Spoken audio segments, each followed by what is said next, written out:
프리미어리그 11라운드 마지막 남은 한 경기는 모두가 아시다시피 토트넘과 첼시 빅매치로 토트넘이 유일한 무패팀이 될 기회입니다. 현재 토트넘은 한 경기를 덜 치른 상태지만 토트넘보다 승점이 많은 팀은 딱 한 팀으로 9승 2패의 맨시티 뿐이거든요. 리버풀은 루턴타운과 1대1로 비기고 아스날은 뉴캐슬에게 0대1로 패배했죠. 아스톤빌라 역시 노팅엄에게 0대2 패배로 세 팀 모두 토트넘을 넘지 못했습니다. 이제 토트넘이 첼시전에서 승리하기만 하면 승점 29점으로 단독 1위가 될 뿐더러 리그 유일의 무패팀이 되는 겁니다.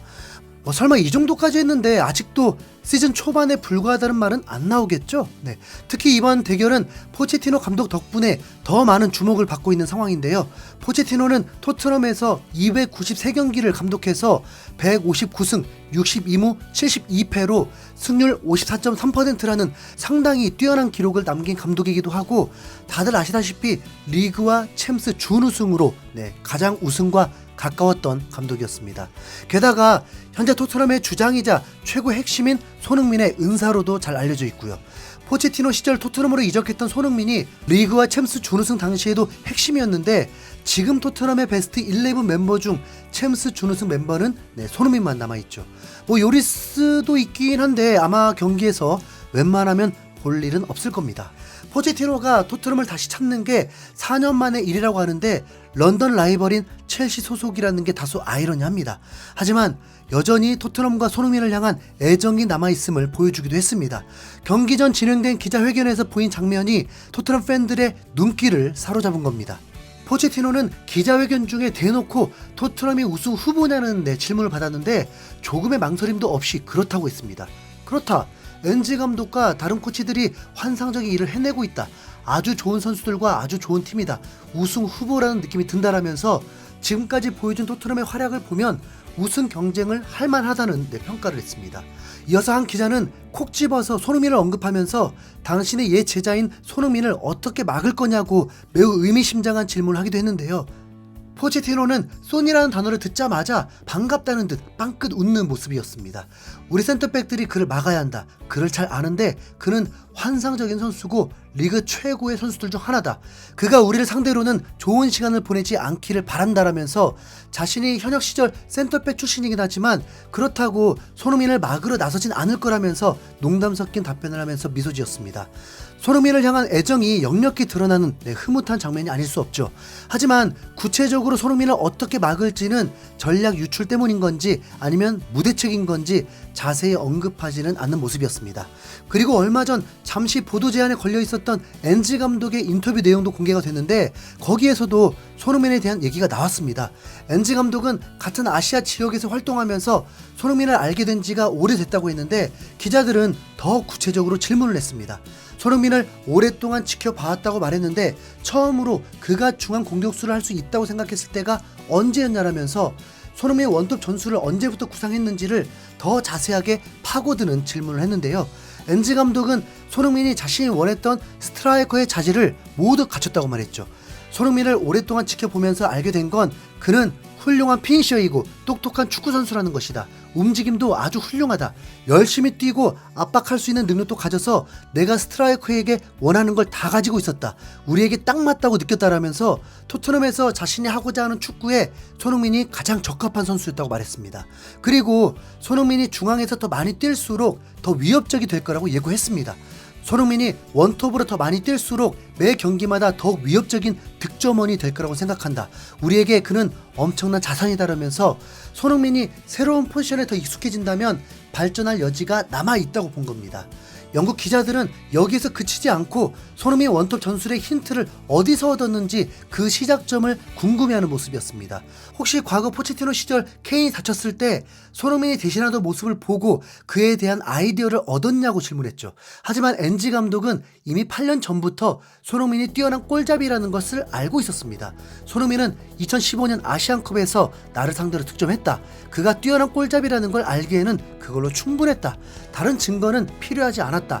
우리가 공격수에게 원하는 건 득점력인데 손흥민은 언제나 위협적이고 좋은 피니셔였다면서 손흥민이 토트넘으로 이적하기 전부터 이미 손흥민을 주목하고 있었다고 밝혔습니다. 여러 번 나온 말이지만 2015 아시안컵 결승에서 손흥민은 엔지 감독이 이끄는 호주를 상대로 후반전 동점골까지 넣으면서 연장전까지 갔는데 이 결승전 날짜는 2015년 1월 31일로 손흥민이 아직 레버쿠젠에 있을 때입니다. 손흥민이 토트넘을 이적한 게 2015년 8월, 그것도 거의 말일에 가까운 28일이었으니까 어쩌면 포체티노보다도 먼저 손흥민에 대해서 원톱 가능성을 봤을 수 있겠다는 생각이 드네요. 한편 프리미어리그 사무국에서도 공식적으로 토트넘과 첼시 경기를 분석했는데요. 남아프리카 지역에서 오래 활동했던 미녀 아나운서 줄리아 스튜어트가 진행하는 팀토크라는 프로그램이었습니다. 참고로 이 아나운서는 얼마 전 방송에서 손흥민에게 응원가를 불러달라고 요청했던 그 아나운서와 동일 인물입니다. 이 방송에는 잉글랜드 여자 국가대표 출신인 파라 윌리엄스가 전문가로 출연했고 스포츠 매체인 디애슬레틱의 기자인 샘리 역시 같이 출연했습니다. 방송에서는 먼저 현 토트넘의 성적과 우승 가능성에 대해 이야기를 나눴는데요. 일단 영상 먼저 보시고 얘기하겠습니다.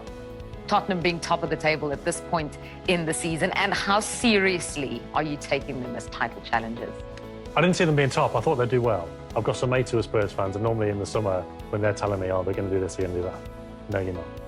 But this summer, I thought, okay, with Postecoglou, I can see them doing well, but not this well. In terms of how seriously am I going to take them as title challengers, I think there's still some little solutions they need to find in their game. There's more alternatives they're going to need to go all the way. And also when the competition is City, you kind of need to be perfect, don't you? But I think they've been brilliant, and I don't see them having a big drop off at all. 샘리 기자는 토트넘이 최소 탑4 안에는 들고 어쩌면 우승 도전도 가능할 것 같다는 아주 긍정적인 평가를 내려줬는데요. 미녀 진행자는 이게 다 손흥민 덕분이라면서 손흥민에 대한 이야기를 꺼냈습니다. And of course led by Son Heung-min, who has 8 goals now in 10 Premier League matches. We'd wondered where would the goals come from after Harry Kane left. It's a topic we've been repeating every week, and they just seem to find a way to score, and his connection with Maddison is remarkable as well. Oh, I think the signing of Maddison, and I think the leadership now of Son being given the armband of the club, I think he's really stepped up. I think he's been, or both of those two players you mentioned have been the difference for sure this season. I think Spurs, when Harry Kane was there, for as good as he was and for as many goals as he got, were too reliant on him, and their style of play, everything went through Kane. I feel like players around Son now are really stepping up. I think they have a completely different outlook, and when you watch them, they're exciting, and he's more central. You can see here most of his goals from central areas, and he's in really good position with the players around him to assist him. 잉글랜드 여자축구 국대 출신인 윌리엄스도 손흥민이 팀을 바꿔놓았다는 분석이네요. 특히 케인이 있을 때보다 손흥민이 있을 때 토트넘 선수들의 플레이가 더 살아난다면서 손흥민의 리더십을 언급하기도 했습니다. 이어서 샘리 기자도 한마디 보탰는데요. Yeah, it's interesting they kind of stumbled across it. He wasn't playing through the middle from the start of the season, but when he got the hat-trick against Burnley, it was almost like, oh yeah, we'll keep this going. Richarlison obviously was brought in to do that, but he hasn't quite got that same knack. It's not just Son's a quality player. He can score goals from outside the box. Let's put him through the middle. Like you say, a lot of those goals we just saw then, he's scoring them from that 6-yard box, the second 6-yard box, the strikers call it.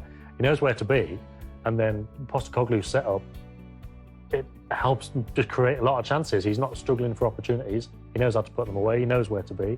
And that's why some of the other players, the wingers, they're not getting loads of assists, not getting loads of goals. But he is. Maddison is. And that's why it's working. But that's why I'm kind of thinking over the course of the season, they might need a little bit more out wide. They might need a bit more creativity as well as Maddison in the middle. But I see them being top 4 for sure. And they deserve to be top of the league so far. 적어도 첫 10경기의 활약은 리그 1위를 하기에 전혀 부족함이 없었다고 평가했습니다. 정말 첼시전을 기대 안 할 수가 없는 평가인데 손흥민이 첼시를 상대로 멀티골을 터뜨릴지 너무나도 기대되는 시간입니다. 화요일 새벽 5시 경기니까 이날만큼은 밤 10시부터 7시간 주무시고 멀쩡한 상태로 흰수염골의 리뷰까지 기다려주시면 감사하겠습니다. 이상 흰수염골이었습니다. 감사합니다.